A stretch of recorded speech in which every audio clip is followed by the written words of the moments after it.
Allez, bonjour à tous, j'espère que vous allez bien. Aujourd'hui, on va faire une analyse du marché. On verra BTC, un trade que j'ai pris sur Tao. On verra les altcoins, le marché US que je n'ai pas parlé, donc on aura de quoi faire une update.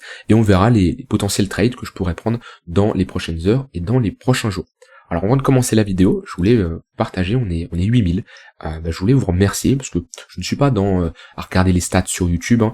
J'ai commencé il y a 2 ans, je faisais 10 vues, si on regarde les vidéos les plus anciennes, je faisais du 16 vues, 11 vues, 11 vues, et je me suis toujours exprimé de la même manière, que vous soyez 1000, 2000, 3000, que vous soyez 1 ou 2, je me suis toujours exprimé de la même manière, mais aujourd'hui on est 8000, ça fait 2 ans que la chaîne existe et ça me fait plaisir. Alors certains vont dire que c'est pas énorme.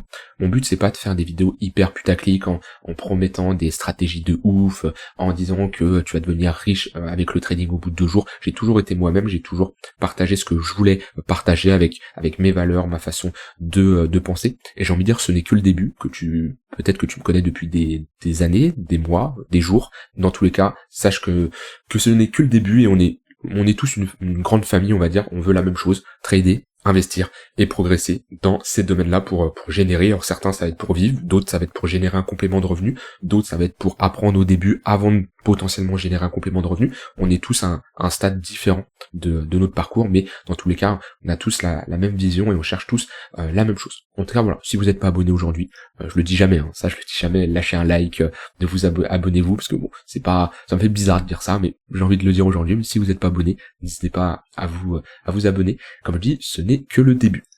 Alors, on va commencer par l'analyse du BTC.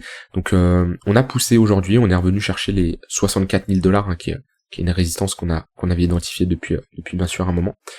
C'est un niveau qui va pas être facile à passer, hein, parce que ça reste un niveau de résistance. Pour moi, le gros niveau c'était lui, hein, les 60 500, 61 500 $. On est repassé au-dessus. Donc le prochain gros niveau, c'est les 64 000 $. Et si on break ce niveau-là, le prochain, c'est les 67 000 $. Maintenant, pour le moment, on n'a pas de signaux d'essoufflement. On est toujours dans une phase haussière. Par contre, si on commence dans les prochains jours à clôturer sous le plus bas de notre précédente bougie, si on commence à ravaler la grosse impulsion qui est ici, on pourrait déjà s'attendre à avoir un retracement plus important vers les 60 000 $. Dans tous les cas, ceux qui font du trading court-moyen terme, la meilleure chose c'est pourquoi pas faire du ping-pong entre ces bornes-là. Alors j'attendrai pour chercher un short ici, au moins d'avoir une confirmation sur des unités de temps inférieures d'inversion de notre dynamique, parce que pour le moment ici, moi ce que je vois, hop, je vais changer de charte, ce que je vois c'est qu'on est dans un range précédé par une dynamique qui est haussière. Donc on a plus de chances de break par le haut. Donc sur l'intraday, je chercherai à plutôt faire de la continuation de tendance et éventuellement prendre des profits sur les 64 000 $. Pourquoi pas ouvrir des shorts au niveau des 64 000 $ pour viser les 61 500 $. La meilleure chose là, si vous cherchez à faire du ping-pong, j'ai envie de dire du trading de range, hein, c'est-à-dire on se positionne globalement sur les extrémités, hein. Vous voyez ici, on était plutôt dans une borne, on va chercher des achats, on va chercher la borne haute, on va plutôt chercher des shorts pour prendre des profits dans cette zone-là. On pourrait être dans la même configuration. Alors je ne sais pas ce que va faire le marché, je ne sais pas s'il va revenir chercher les 60 500 $, 61 000 $, mais la meilleure chose selon moi ici, c'est plutôt de prendre des shorts pour viser la borne basse, tout en sachant que si vous prenez des shorts actuellement, vous êtes un peu à contre-tendance, hein, parce que on est dans une dynamique qui est haussière. Donc ayez une bonne gestion de risque, d'accord, et faut être conscient de ça, c'est on est à contre-tendance. Et rien n'empêche d'avoir ici un rebond pour avoir un prolongement de notre dynamique. Si on fait ça, on sera toujours dans une dynamique qui est haussière. Donc ça, c'est à prendre en compte. Vaut mieux, selon moi, chercher des achats si on a un rebond ici, si on a un repli ici, que des shorts là, parce que vaut mieux jouer dans le sens de la tendance. Maintenant voilà, gros niveau, 64 000 $, si on le pète, le prochain niveau c'est les 67 000 $. Si je regarde au niveau du MACD, on avait ici un essoufflement, on a validé cette divergence ici baissière. En général, une divergence baissière, ça nous indique pas spécialement que ça y est, on va dump direction les 50 000 $, on va prendre un moins 30%. Donc ça nous indique, on a un affaiblissement acheteur, on peut s'attendre à consolider. C'est ce qu'on a fait, on est rentré ici dans une phase de consolidation. Voilà, on voit bien, on a globalement range. On est reparti et actuellement on a un momentum qui est plutôt bullish. Ça me surprendra pas de pousser à la divergence baissière sur du 1 heure. Ce qui est le cas, on a ici déjà une divergence baissière, seconde divergence baissière, donc ce qui nous montre un affaiblissement, et de la même manière, un affaiblissement un affaiblissement ici acheteur ne nous montre pas que ça veut pas spécialement dire qu'on va se retourner, ça nous indique qu'on a des acheteurs qui sont faibles, et souvent c'est matérialisé ça par une phase de consolidation. Qu'est-ce qui nous inverse notre dynamique? C'est une structure de top de marché, avec un sommet, un creux, un sommet plus bas que le précédent et un creux plus bas que le précédent. Pour le moment, on n'est pas dans ce genre de configuration, et on est toujours dans une hausse avec des creux et des sommets de plus en plus. Donc sur le BTC, toujours bullish de mon côté. Si je mets des moyennes mobiles, je vais passer sur cette charte là.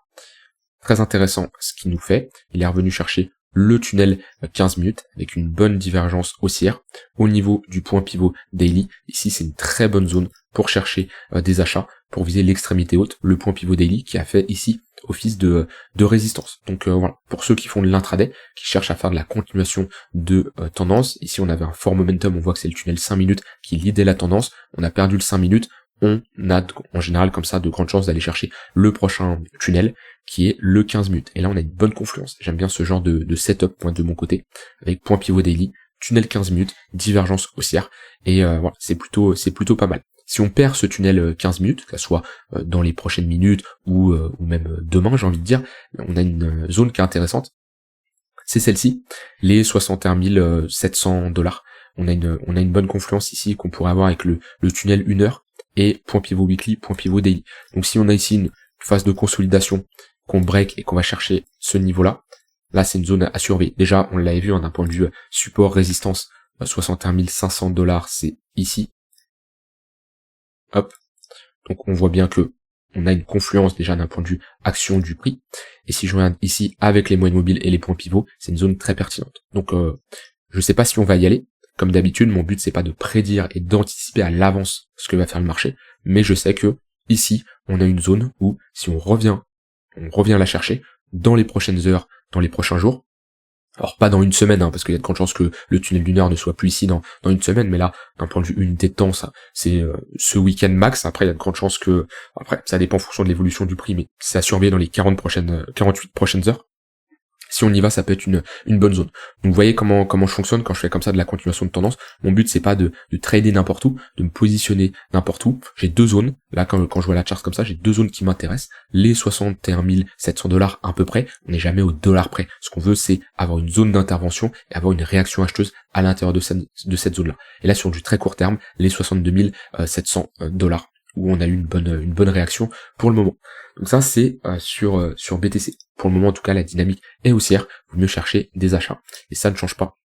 Pour moi, le BTC, tant qu'on ne réintègre pas le niveau des 61 000, 60 500, globalement cette grosse zone d'intervention, il y a aucun signal de retournement. Pour moi, les prochaines targets, c'est d'aller viser un nouvel ATH, et au moins d'aller chercher la liquidité qu'on a ici.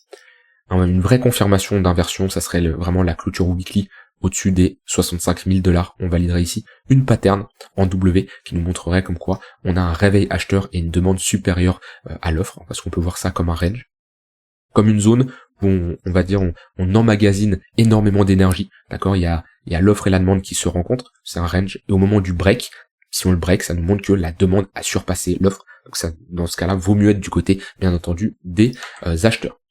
Voilà au niveau du BTC. Alors au niveau de l'order flow, c'est assez intéressant puisque on a une bonne dynamique haussière avec un bon pump quand même. Ça, si je prends le point le plus bas au point le plus haut, on est sur un plus 21%. On n'a pas un funding très élevé. On a même une hausse avec un funding qui est négatif. On n'a pas un funding très élevé comme on a connu pendant cette période-là. Vous voyez, là, on voit clairement la différence. Pourtant, on est à peu près au même niveau. Si on compare le niveau là et le niveau là, vous voyez, on est au même niveau. Pourtant, on voit bien la différence sur le funding. Donc pour le moment, je vois pas des gens hyper bullish. Je regardais des sondages sur Twitter, des gens qui partageaient est-ce que vous êtes plutôt bullish, bearish, et c'est un peu 50-50 comparé à si on reprend les sondages qu'il y avait en mars-avril, on était sur du 70-80% bull. Donc ça nous montre que on a des gens qui ne croient pas au mouvement actuel. En général, vaut mieux se positionner quand on est dans ce genre de configuration parce que la majorité des gens se trompent. Donc si on est comme ça sur un 50-50, c'est plus intéressant que d'être sur un 80-20, où là, le fait que la plupart des gens pensent que c'est bullish, en général, comme je dis, la majorité des gens se trompent et le marché fait l'inverse de ce que la majorité des gens pensent, dans une majorité d'écart. Donc ça c'est plutôt pas mal. Sur du court terme ici on a une divergence baissière sur le CVD, ce qui peut nous montrer comme qu'on a un affaiblissement acheteur, mais un peu comme le MACD, c'est pas pour ça qu'on va avoir spécialement un top de marché. Si je regarde les spreads c'est quoi? C'est la différence entre le contrat perpétuel et le contrat spot. Donc ça, on a deux contrats alors, on a plusieurs contrats, mais globalement, quand on compare comme ça, le contrat perpétuel, c'est globalement pour faire vraiment simple, sans rentrer dans les détails, les contrats perpétuels, c'est quand on trade avec des effets de levier, et les contrats spot, c'est quand on détient réellement la crypto. En général, les gens, quand ils FOMO, ils vont beaucoup plus trader avec des effets de levier que en spot, parce que ils veulent utiliser un effet de levier pour augmenter leur capital, augmenter leurs gains, et ça c'est on peut le représenter en soustrayant tout simplement le contrat perpétuel par le contrat spot, et on a une différence au niveau du prix. Si je prends ici le contrat perpétuel de Binance, ou même ça doit être BingX ici ou Bybit, on voit que si je prends la différence entre les deux, on voit qu'il y a un écart là, il y a un spread d'à peu près 20-30$. Qui est représenté ici, un spread de $30. Donc pour le moment on a un spread qui est négatif, ce qui nous montre qu'on n'a pas spécialement de FOMO, comme on avait pu le constater en mars. On avait un bon FOMO, même quand on était reparti fin mai là, on avait un FOMO assez important, comme lors du bull market de 2020-2021. Donc dites-vous, quand vous avez un spread entre le contrat perpétuel et le contrat spot qui est supérieur à 0, ça nous indique que le prix du contrat perpétuel est supérieur au prix du contrat spot, et en général on a des gens qui FOMO, ce qui n'est pas le cas actuellement, donc ça également c'est plutôt intéressant. Voilà pour BTC. Comme j'ai dit, j'ai pris un trade sur Tao, où j'ai joué le break ici. Donc on était dans une phase de latéralisation, je vous ai déjà montré comme quoi ici c'était un gros niveau de résistance. On est repassé au-dessus de ce niveau-là avec une bonne clôture, et voilà, c'est un trade assez simple, j'ai envie de dire. Il n'y a pas de trade simple, mais pour faire comprendre l'exécution, on joue le break avec une invalidation assez serrée. L'invalidation, elle est très simple, c'est si j'ai une clôture en dessous de ce niveau-là. Donc c'est-à-dire que si j'ai une clôture daily qui ravale ma pression de bougie, je sors de ma position. Mon but c'est pas de holder une position, on a une réintégration. Et TP, les 0,118 de retracement vers les 533 $. Donc j'ai une bonne poussée aujourd'hui en fonction de la clôture daily. Je pense mettre mon stop loss en dessous de ce niveau-là. Le but c'est jouer la continuation de tendance, parce que pareil, après des grosses impulsions comme ça, si on commence à ravaler les précédentes bougies, ça nous montre qu'on a potentiellement trouvé un top de marché. Donc on joue la continuation de tendance, on augmente les stops, on est quand même prudent, on n'est pas non plus en bull market ou to pump, et Tao on l'avait identifié, hein. C'était une altcoin qui était forte, on l'avait vu quand on comparait comme ça les différentes altcoins sur les précédents jours. On voit bien, Tao ici c'est la ligne bleu marine, la ligne turquoise plutôt, si. Et on voit bien que cette semaine, c'est une crypto qui performe bien, qui se décorrèle des autres, et c'est ce qu'on veut quand on veut faire de la perf. Notre but c'est pas de se positionner sur des altcoins qui font pas grand chose, comme par exemple Kaspa, c'est une altcoin qui est faible cette semaine. Ce mois-ci, c'est également une altcoin qui est faible. Voilà, faut mieux se concentrer sur des altcoins qui sont fortes. Sur le mois là, FTM, Tao, TIA, INJ, Avax, Uni, ça c'est des altcoins qui sont fortes, et c'est des altcoins où c'est intéressant de faire de la performance. Je ne veux pas jouer un break, je ne veux pas faire la continuation de tendance sur des altcoins qui ne performent pas. Donc c'est pour ça que Tao, pour moi, c'est l'une des altcoins les plus fortes. Oui, j'aurais pu en prendre un trade sur TIA, sauf que le setup m'intéressait beaucoup moins, j'avais pas spécialement d'entrée ici, voilà, on n'avait pas de break ou autre, hein. On voit que là, sur TIA, on était globalement dans une phase de latéralisation, sauf que Tao, lui, il est là. Il a break et il est ici, Tao. Donc on voit la différence entre Tao sur les derniers mois, qui a beaucoup mieux réagi que TIA. On a FTM aussi, j'ai pu constater qu'il performait bien. Il n'est pas spécialement analysé, cette charte, mais c'est vrai qu'on a pullback ici, on a un W weekly en plus, qui inverse notre dynamique. Si on clôture comme ça, on a une inversion de notre dynamique qui est baissière. Attention, on est quand même sur un niveau de résistance, hein, vu qu'on est sur la ligne de coup de cette pattern de retournement. Mais FTM, pareil, pour la continuation de tendance, ça c'est juste parfait. Les pullbacks, vous voyez, tunnel 15 minutes, c'est juste parfait. On break le 15 minutes, très bien. La prochaine target qu'on va surveiller pour prendre des achats, c'est le tunnel 1 heure. On repasse dans une dynamique haussière, et on cherche de la performance sur une altcoin qui performe bien. On voit ici la décorrélation entre FTM et par exemple un BTC. On voit bien, vous voyez, on a ici un FTM qui, sur les 2-3 dernières bougies en 4 heures, performe bien, avec un BTC qui ne performe pas. Et il n'y a pas énormément d'altcoins qui se décorrèlent en ce moment du BTC. Pourquoi? Parce que en général BTC pump, les altcoins pump, BTC dump, les altcoins dump. Sauf que c'est là l'importance de repérer les altcoins qui sortent du lot. Alors ça peut être qu'ils sortent du lot par leur performance haussière ou baissière, parce que à la baisse on peut dire que Kaspa, il y a une anomalie, on va dire. Notre but c'est qu'on fait comme ça de la continuation de tendance, c'est de trouver les altcoins qui se différencient des autres par leur performance, que ça soit positif ou négative. Et là voilà, FTM c'est un exemple qui performe plutôt bien. Donc vaut mieux, comme je l'ai dit, se positionner sur des altcoins comme ça, qui performent bien. Alors il y a se positionner sur du long terme, et se positionner sur du court terme. C'est pas du tout la même approche. Ici, quand je parle comme ça d'altcoins qui performent bien, vaut mieux se concentrer sur de l'intraday, parce qu'on garde la performance en weekly, voire même monthly, et c'est pour prendre des décisions sur du court terme. Si je veux prendre des décisions sur du moyen long terme, je vais plutôt regarder sur la performance sur les 6 derniers mois, voire la dernière année. Ici, le but c'est d'avoir une bonne visualisation et prendre de bonnes décisions sur de l'intraday. Donc voilà, comme je l'ai dit là sur la semaine, voilà, on a Tao, APT, TIA et sur le mois ING, TIA, Tao, FTM, c'est les plus fortes, donc c'est les plus intéressantes à surveiller. Pour Tao, alors surtout pour Tao, ING et TIA, Tao, ING et TIA, ouais, je vous l'ai dit hier, je crois que je vous l'ai dit avant-hier, je vous l'ai dit il y a 3-4 jours, et vous voyez, il continue à performer. Et je vous le redis aujourd'hui, et il y a de grandes chances que demain, il continue à performer. Alors c'est sûr, un jour, c'est des altcoins qui vont potentiellement se retourner, et d'autres vont devenir plus fortes, et d'autres vont performer. Pendant 1 semaine, 2 semaines, peut-être après Tao va redevenir à nouveau forte, mais ce qu'il faut comprendre, c'est qu'il y a des phases comme ça de transition.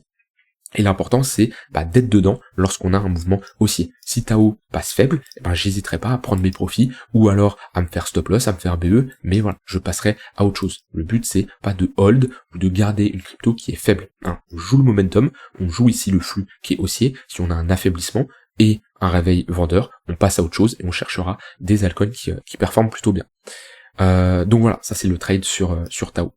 Ether qui se réveille un peu, qui break le tunnel 4 heures. Alors on va attendre la clôture, mais il est parti pour break le tunnel 4 heures.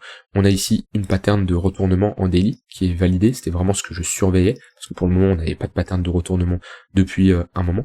Donc on repasse au-dessus du tunnel 4 heures. Ça fait un moment, hein. On voit que le 1 heure était passé en dessous du 4 heures.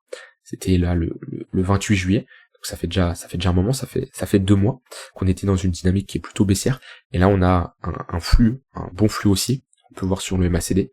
Voilà, on le voit bien, une bonne dynamique haussière. Pour le moment, on peut jouer la continuation de tendance, déjà, sur du court terme, ça c'est sûr. Les pullbacks, tunnel 15 minutes, tunnel 1 heure, c'est intéressant, si on revient dedans. Et la prochaine target qu'on pourrait aller chercher. Alors, on a ici quand même cette zone de rechargement de short qui va être en confluence avec une imbalance, donc la zone entre les 2550 et les 2650, cette zone-là. Tac. Et ensuite, on a un gros niveau qui est là. Et c'est un gros niveau weekly, vu que c'est notre ligne de coup de cette pattern de retournement. Par contre, si Ether réintègre ce niveau-là, target, aller chercher l'extrémité opposée, qui est ici. Parce que là, on a un range, on a la réintégration d'un range. Si on réintègre, je dis pas comment le faire, mais si on réintègre, on repasse également au-dessus du tunnel daily.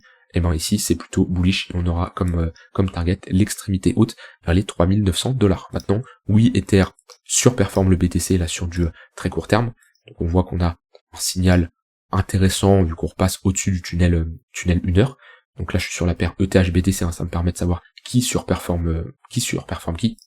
Et on voit bien qu'on était dans une bonne dynamique qui est baissière, un signal plutôt pas mal qui va nous emmener sûrement au tunnel 4 heures. Maintenant on a quand même ici une petite zone de résistance. Par contre, moi, sur du long terme, ce que je veux voir, c'est vraiment déjà repasser au-dessus de la précédente impulsion baissière. On aura un ravalement, ça serait plutôt pas mal, et au moins une pattern de retournement, une épaule tête épaule inversée, quelque chose qui me montre qu'on a posé un bottom. Et c'est absolument pas le cas ici.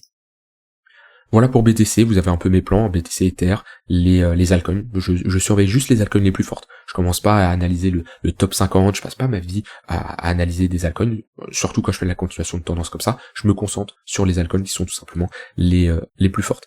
Alors il y en a qui vont analyser 300 actifs par jour. Moi je préfère me concentrer sur peu d'actifs, mais au moins avoir des actifs, je sais, qui performent pour augmenter les probabilités de mon côté.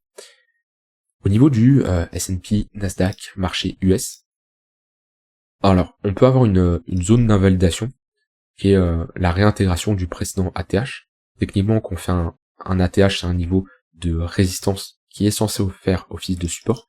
Si je prends cet exemple-là, ouais, c'est un niveau où, en général, on veut se maintenir au-dessus. Tant qu'on est en dessous, on peut être sur la réintégration, donc ça indique, ça, comment dire, ça, on se méfie quoi qu'on a des réintégrations de niveau comme ça. Si je prends d'autres ATH, vous voyez par exemple ici, bon, on n'avait pas fait un ATH ici, mais globalement c'était un sommet important. Tant qu'on évolue au-dessus des sommets importants, on cherche des achats, qu'on a des réintégrations. En général, c'est pas très bon. Donc ici, ce que j'ai envie de dire, c'est, hop, j'ai enlevé ça. On fait un nouvel ATH, très bien. On a une bonne impulsion, très bien. Repasser en dessous l'ATH et surtout en dessous de ce niveau-là, ça serait plutôt un signal bearish. Et pour moi, on pourrait potentiellement chercher des shorts. Je ne trade pas le SP500, mais ceux qui le trade, on repasse en dessous de cette bougie. On a quand même un ravalement, une confirmation de réintégration et quelqu'un qui commence à prendre des shorts avec une zone d'invalidation qui est simple, qui est au-dessus de ce niveau-là. Donc ça donne ce genre de trade. Hop. Pour viser du 2 pour 1, 3 pour 1, après c'est du trade management, ça dépend de vous. C'est un trade qui peut clairement se prendre. Ce n'est pas encore le cas, mais ouais, la réintégration de ce niveau-là, là on a quand même un gros niveau de support.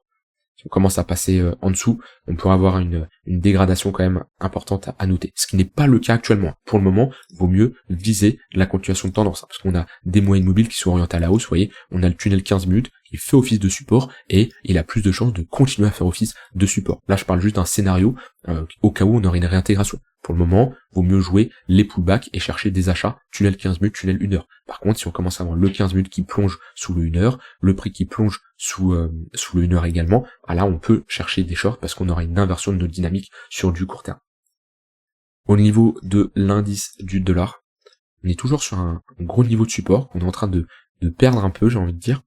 Maintenant on n'a pas vraiment break ce niveau de support. Par contre, si on a une confirmation comme qu'on sort de ce range par le bas, ça serait plutôt bullish pour les assets à risque, hein, donc que ça soit les actions, que ça soit les cryptos, etc. Donc on a plus de chances techniquement d'avoir une réaction acheteuse, parce qu'un niveau de support ça s'achète, un niveau de résistance ça se vend, mais c'est un niveau quand même qui a été travaillé pas mal de fois depuis un moment. Donc vaut mieux se méfier, mais comme je dis, ça serait plutôt bullish pour nous. Quand je dis pour nous, c'est pour les personnes qui veulent voir un marché crypto, marché boursier augmenter de manière générale. Et ben, de préférence, on veut avoir un break de ce niveau-là à la baisse. J'ai rien d'autre à ajouter. J'espère que cette vidéo vous aura aidé, vous aura plu. N'hésitez pas à me dire, bien sûr, ce que vous en pensez. Comme d'habitude, je lis toujours tous vos commentaires. Je réponds pas à tous les commentaires. Déjà, si vous me posez une question, vous pouvez être sûr que je vais y répondre. Mais en général, je laisse toujours un petit like, un petit j'aime à votre commentaire. Et si vous avez des questions personnelles, poussées ou autres, n'hésitez pas à venir sur le Discord. Vous avez le lien en description. C'est un groupe privé, tout le monde peut échanger. Vous pouvez me contacter également en message privé. Et sinon, vous pouvez laisser un petit commentaire. Ça fait toujours plaisir. J'ai rien d'autre à ajouter. Je vous souhaite un bon week-end. Je vous dis à demain pour une prochaine vidéo, comme d'habitude. On analyse quotidiennement les marchés, donc je vous fais des analyses quotidiennes, et je vous dis à demain. Bye bye.